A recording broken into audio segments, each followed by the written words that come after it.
हाय friends, मैं हूं Manav. Welcome to movie शूवी। करते हैं आपस में पॉजिटिव सा नमस्कार। नाक बंद है, गला खराब है, तो आपसे भी रिक्वेस्ट है कि पूरा जैकेट वैकेट करके बिल्कुल गला ढक के, हो सके तो कान भी ढक लो, क्योंकि जब बाहर हवा चल रही होती है तो फिर कुछ भी हो सकता है अगर आप नॉर्थ दिल्ली के अंदर हैं या फिर नॉर्थ साइड ऑफ इंडिया के अंदर हैं तो।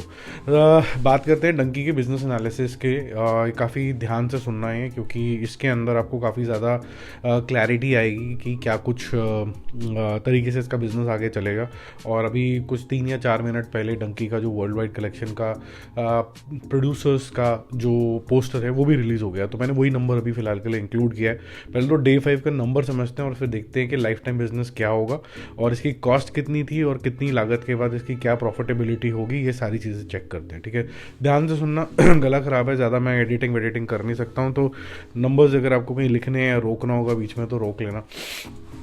तो मोटी मोटी बात ये है कि डंकी का जो डे 5 का जो कलेक्शन है वो जो एंड हुआ वो 22 करोड़ रुपए एंड हुआ। कल मैंने आपको 20 करोड़ रुपए के आसपास बताया था। 22 करोड़ रुपए is including all your single screen and all that. तो 128 करोड़ इसका नेट हो चुका है और 256 करोड़ रुपीज़ यानी जस्ट डबल का जो कलेक्शन है वो वर्ल्ड वाइड का डंकी के जो प्रोड्यूसर्स हैं यानी कि रेड चिलीज़ हैं उसने अभी जारी किया। तो इसके ऊपर कुछ 1-2 करोड़ रुपए मेरे पास कम है, नीचे है, तो उससे कोई बहुत ज़्यादा फर्क पड़ता नहीं। तो 256 ही हम मानेंगे इसको। अब अगर हम बात करें कि वर्ल्ड वाइड कलेक्शन ये कहाँ तक जाने वाला है, देखो आज लगभग 7 करोड़ रुपए और ऐड होगा इसके अंदर। 135 करोड़ रुपीज़ के आसपास इसका कलेक्शन जो है वो हो चुका है, ये मान के चल लेते हैं। उसके बाद करीबन 3 दिन और बचे हैं इस वीक के अंदर, तो 6 करोड़ रुपए के आसपास एवरेज आएगा, वो बन जाता है 18 करोड़ रुपए। तो 135 प्लस 18 इज 153 करोड़ रुपीज़। आप रफ मान के चल लो 150 करोड़ रुपए अगले वीकेंड टच होने से पहले आ जाएगा। तो जो इसका सेकेंड वीकेंड होगा सैटरडे संडे का, उसके अंदर लगभग 17 करोड़ रुपए आने चाहिए सैटरडे संडे मिला के। एक बड़ा दिन होगा जो डबल डिजिट में जाएगा, एक 7 करोड़ रुपए तक का होना चाहिए। इतना तो मैं समझता हूँ कि शाहरुख खान की फिल्म को करना चाहिए। तो 170 करोड़ रुपए नेट पे ये इंडिया पे पहुँच जाएगा। उसके बाद अगर हम बात करें कि वीक 2 और वीक 3 कैसा रहेगा, तो वीक 2 में मुझे ऐसा लगता है कि पूरा 7 दिन का एवरेज जो होगा वो 3 करोड़ रुपए के हिसाब से 21 करोड़ रुपए लेके जाएगा। वीक 3 जो होगा 2 करोड़ रुपए के हिसाब से 15 करोड़ रुपए लेके जाएगा।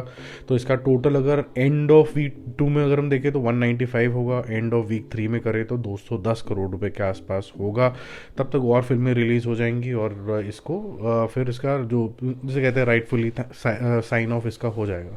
तो लाइफ टाइम जो बिजनेस इसका लग रहा है होता हुआ वो 210 से 220 करोड़ रुपए, बहुत तीर मार लिए तो शायद 240 करोड़ रुपए ये नेट पे चला जाएगा। तो इसका मतलब है कि ये लगभग 400 करोड़ रुपए का बिजनेस करेगा। वर्ल्ड वाइड कलेक्शन इतना आना चाहिए।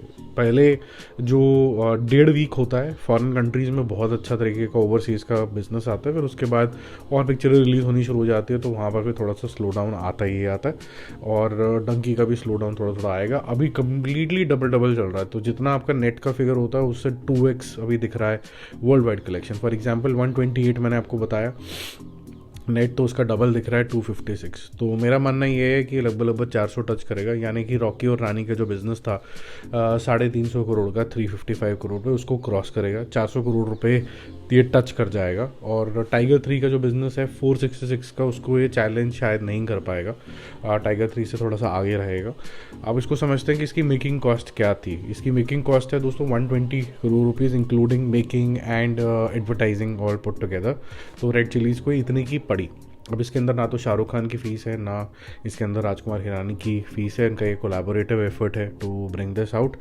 तो इनके प्रॉफिट शेयर्स थे। अब इनको समझते हैं कि किस तरीके से बिका है। जो नॉन थिएटिकल राइट्स हैं वो 250 करोड़ रुपए में ऑलरेडी बिक चुके थे, जिसमें म्यूज़िक वगैरह ये सब चीज़ें आती हैं।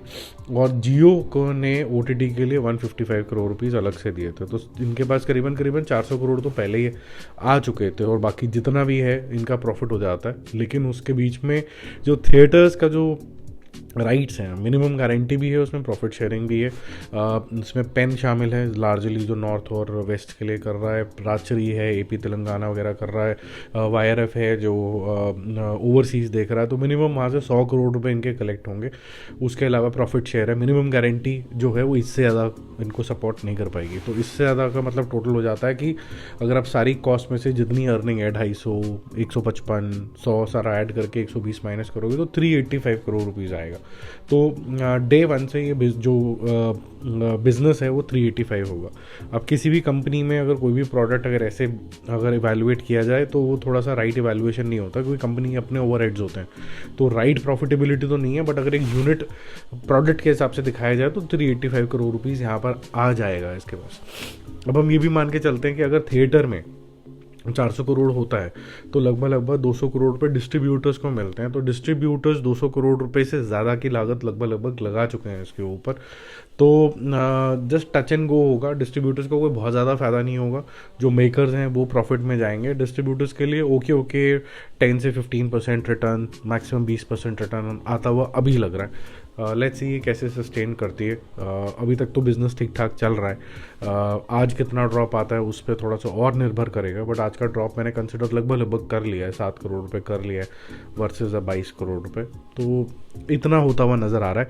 तो red chilli is completely profitable. अभी से के अंदर से शाहरुख खान की थोड़ी सी फीस जाएगी, थोड़ी सी नोशनल फीस जिसे कहते हैं अकाउंट्स में डालने के लिए, थोड़ी सी राजकुमारी हिरानी की जाएगी।